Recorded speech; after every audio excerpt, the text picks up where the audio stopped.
स्वागत। 24 तारीखला सावंतवाडी नगरपालिकेमध्ये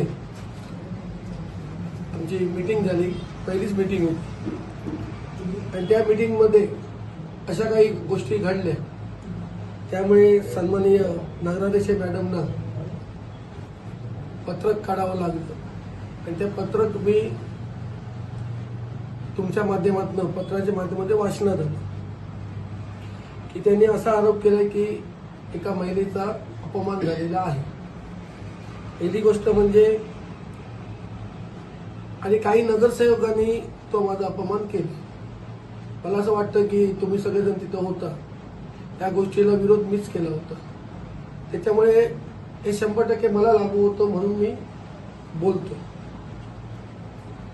कारण जनतेच्या मनात गैरसमज नको म्हणून मला ही प्रेस घ्यावीशी वाटली। सभाशास्त्राचे काहीतरी नियम असतात, एकदा आपण चान्स दिल्यानंतर जी व्यक्ती असते तिथं प्रभारी बसलेली व्यक्ती असते त्याने ती मीटिंग चालवायची असते। त्यावेळी सुट्टी घेतलेल्या नगराध्यक्षाची उपस्थिती असू नये असं मला वाटतं, माझ्या हिशोबाप्रमाणे। मी जेव्हा विरोध दर्शवला तेव्हा सीओ जे होते प्रशासन बसलं होतं, त्या गोष्टीला त्यांनी मला उत्तर द्यायला पाहिजे होतं की ऑनलाईन पद्धतीने बसता येतं, किंवा नगराध्यक्षांनी सांगितलं पाहिजे होतं की असा असा GR आहे, अमुक आहे, या पद्धतीने ती निरीक्षक म्हणून राहू शकते नगराध्यक्ष मॅडम। पण तसं दोघांनी आम्हाला कल्पना दिली नाही आणि त्यांनी तो लॅपटॉप चालू होता ऑनलाईन, ते बंद केलं आणि ते समाजशास्त्राप्रमाणे बरोबर आहे म्हणून निरोधकांचं मी कौतुक करतो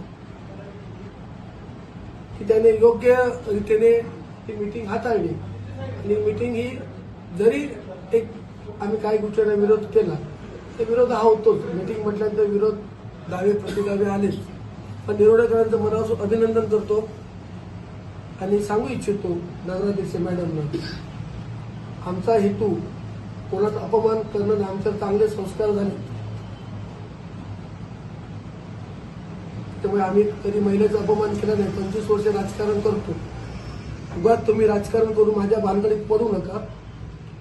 तुम्ही असेल तिथं सुखी राहा, किंवा संजीव परबाच्या खेळीला तुम्ही येऊ नका, असं या प्रेसच्या द्वारे मी त्यांना सांगू इच्छितो। दुसरी गोष्ट, नगरपालिकेचं एक इंस्टाग्राम आहे आणि फेसबुक आहे।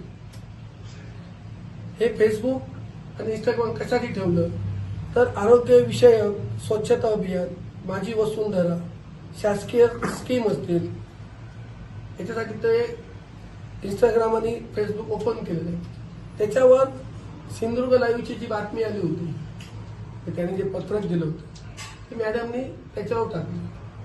हे जे फेसबुक आणि इंस्टाग्राम आहे ते राजकारण करण्यासाठी नाही, आणि ते काय म्हणजे म्हणतात मी लोकांनी निवडून दिलं, आम्हाला पण लोकांनीच निवडून दिलंय, आम्ही वरनं येऊन खालती पडलेलो नाहीये आणि आमचा अधिकार आहे लोकांसाठी भांडायचं, म्हणून आम्ही भांडलो। आणि जर काय चुकीचं होत असेल तर अजूनही या गोष्टीला मी स्वतः 100% त्या गोष्टीला विरोध करेन, असं मी या ठिकाणी मला तुम्हाला सांगावंसं वाटतं। आणि भावनिक होऊन लोकांना भावनिक करून राजकारण येत नाही।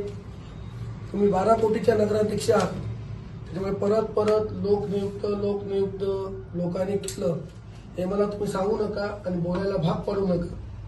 तुम्ही सुट्टीवर या, तुमचा बंब पडतोय 2-2 दिवस बंद, तो तुम्हाला जमत नाहीये आणि विकासाच्या गप्पा मारू नका।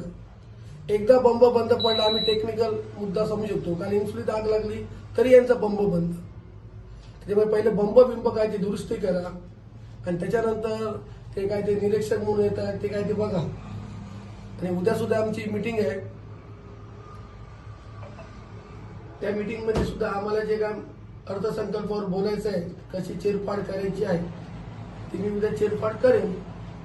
एवढंच मी तुम्हाला या ठिकाणी सांगायला आलो, बस।